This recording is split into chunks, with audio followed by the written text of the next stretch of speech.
Hey friends, Catherine here. Thanks for joining me today. And today I'd like to ask you, is it time to update your market research PowerPoint reports? I actually first tackled this topic way back in episode 50, and I realized recently that it's one of the most popular episodes in this whole series. On YouTube, the YouTube version of the conversations, we've had over 850 views, which is a pretty good number for our series. So decided time to come back and revisit what is clearly a topic of interest. So think about it for yourself. Let's use this conversation today to really think about whether or not it's time to update your reports. Part of this is going to come from thinking about your clients, right? What's going on with your clients? And for some of you, those might be internal clients. For some of you, it will be external clients. How have your clients' expectations for the look and design of research reports evolved over the last couple of years? Are your clients' expectations getting higher? Are they starting to expect a more sophisticated style? Think specifically about some of the things that your clients increasingly expect as attributes of your research reports that are created in PowerPoint. There's a pretty high bar these days. A lot of business clients expect our reports to look modern and to be very visual, not so text heavy. They certainly have a higher expectation than ever before in terms of how much they expect the information to be well synthesized and summarized. And in general, there's a higher standard for what makes a business-ready, truly client-ready PowerPoint look and feel. So those are some of the things that we know have changed for most of us, that over the last couple of years, our clients have higher expectations than ever before. Now, that can feel like kind of bad news because, we're busy doing data collection, designing methodologies, dealing with unstructured and structured data, doing all sorts of fun things to create meaningful analyses that will hopefully ignite insights, right? And on top of that, I have to worry about the graphic design. So it is a painful topic. I truly appreciate that. But the good news is that actually, if you look at, as we will in just a minute, what constitutes a modern PowerPoint design these days, you'll see that actually there are elements of this that help to improve comprehension and retention. That is, the way that these new types of reports are designed, there are attributes that will actually make it easier for your reader, your client, to truly understand your research and remember the key points, and thus be more likely to actually use it, right? So we want people to use the research. Anything we can do to help improve and maximize comprehension and retention is great. Now, I know what you're thinking. You're thinking, Catherine, I'm not even sure how many of my clients really read the reports. I think mostly they come to the presentation.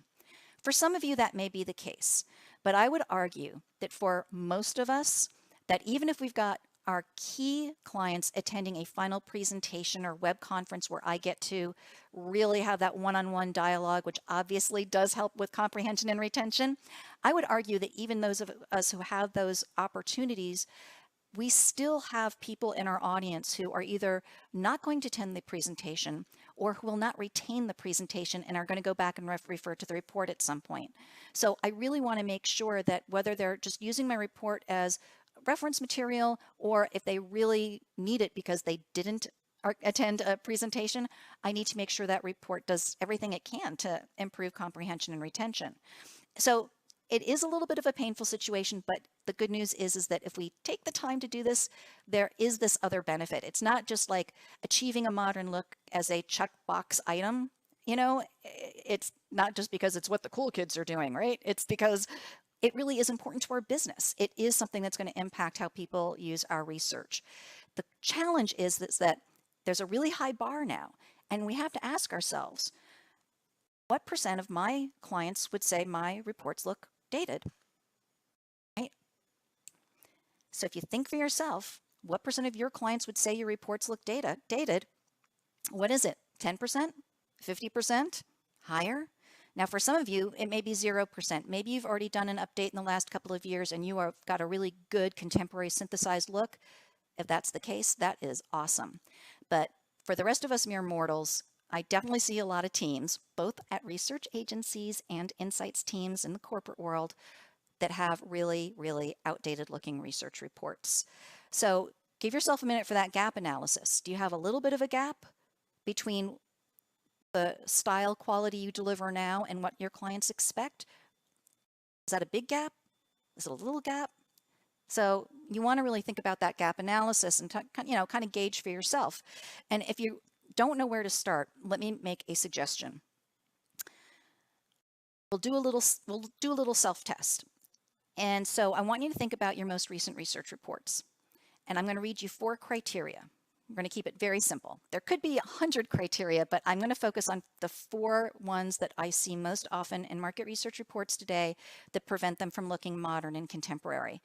So if you think about your recent research reports, what % of the content were slides that just had one blocky column of text? You know those slides, the one column layout with the big fat bullet points that go all the way left to right. What % of your content looked like that? Little? A lot? How about how many of your slides had that one chart that takes up the whole slide and then it's just a headline at the top?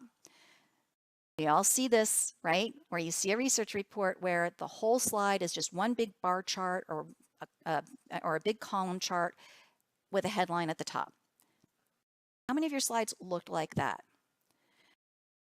So both the issue with a single column of text and the big chart, that is relates to this issue of a single column layout looks really dated. So in general, a multi-column layout is going to look more contemporary. Not every slide has to have multiple columns, but if most of your slides are one big block of text or one big chart, it really does look dated. Number 3, what about tired stock art? Have you been trying to do more with stock art or stock images to try to amp up the visual appeal, but maybe you ended up using ones that are really tired? The truth is there are some images out there that are really overused. For example, I never want to see bubble people in a market research report ever again. And the last one, photos or images that are distorted or poorly positioned.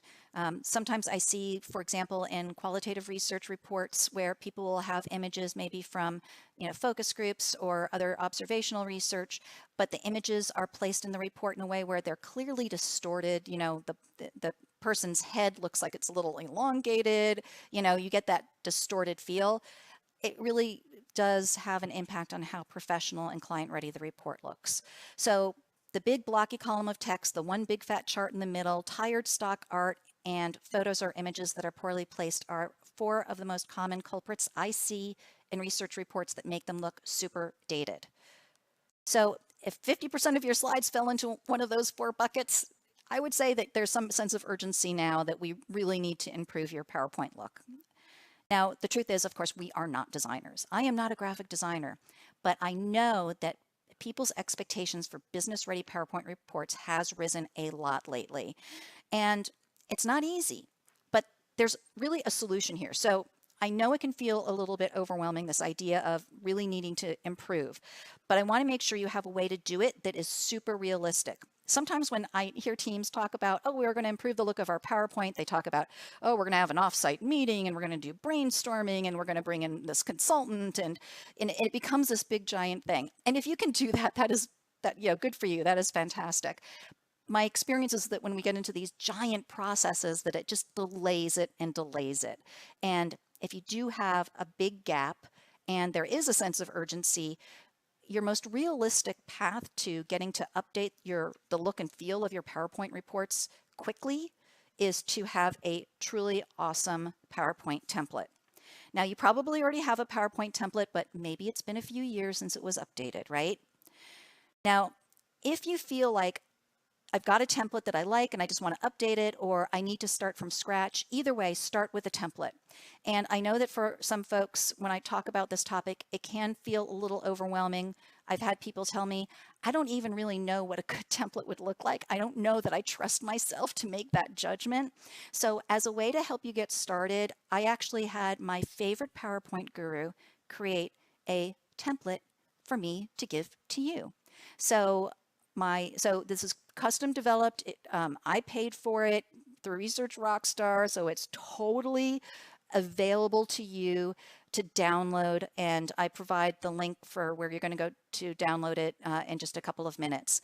And what you'll get when you download this template is, and it is a PowerPoint template, so it is completely editable. What you'll see is that the slides do have a really contemporary look. So if you're really not sure what contemporary is, it might be one of those things where it's hard for you to envision it off the top of your head, but when you see it, you recognize it, right? So here's just a few slides. And for those of you who are on audio only for these conversations, I'll describe them briefly. So one of the slides is a slide that I had designed that's a really nice introduction, welcome slide, would probably be placed after the title slide. And it shows a 2-column layout, so very contemporary. It's got a strong image in it, and it's got a good, strong use of color. Now, the slides in this template are for a reading style report, not a presentation report. So keep that in mind. So you'll see this as, when you get the template, you'll see that there's a lot of common elements that start with this particular example. So really strong blue, strong use of white, really good use of avoiding that single column format, which makes things look dated. You'll also see in the template that one of the ways we avoid having too many text-heavy slides is by using more diagrams. So one of the common processes, one that we often talk about in market research reports, is some kind of timeline process. The customer journey, customer acquisition, our returns process, maybe a process of, or a series of behaviors related to online shopping behaviors, or maybe you're describing a process that has to do with an internal business process. And you can present that as a timeline. So in this case, I'm showing a very clean design of a timeline that you can modify and use for your own purposes. Again, if you modify it, be sure to modify the icons, because obviously you want those icons to match your topic. And just one more example from this, from the template that I'm providing. We also, of course, in market research often need bar charts. Hey, I still love my bar charts, right? Bar charts are great. I like bar charts. I like column charts. They're easy for people to understand. They're nice and clean. I am a big believer in keeping data visualizations very simple. I think that too often we go crazy with them and actually make our clients' job, our readers' job, a lot harder. But in this case, I've got a design that shows a bar chart, but also has a 2-column layout in the middle with a very logical place for you to put your key finding from that chart and any supporting text. So it gives you a nice amount of real estate for a big title, hopefully a nice catchy title that says something like the so what from your chart, but you've also got plenty of real estate for the chart and supporting text without over relying on a 1-column format. So again, there's 15 slides in total in the template, and to go over and get them, the template is available at the Research Rockstar blog. So just go over to researchrockstar.com/blog, and if it's still at the top, then you'll be looking for the PowerPoint report article. And if it's not, just there's a search function, and you can just search on the blog for PowerPoint report, and you will get the blog post that has the link. And again, there's no cost to you. There's really no catch. There's no form, no nothing. It was something that I decided that I wanted Research Rockstar to invest in to help further the conversation about amping up the look of market research reports for us as a profession, right? So I hope you found the conversation useful. Please do check out the template. I am open to feedback. And if you have any questions, comments, you know how to find me. You can always contact me at Research Rockstar. You can also always contact me here. I follow the comments on YouTube. And if you're on either YouTube or on iTunes, I just want to point out that we are always grateful for any social love that you can give us. So if you can review, like, subscribe, all of those things are really helpful because it helps us to get found in the YouTube and iTunes search engines. So the more social love you can give us there, the better it is for keeping the conversation series going. That's it, folks. I really hope you found it useful, and I look forward to hearing from anybody who wants to talk more about market research PowerPoint reports. Have a great day.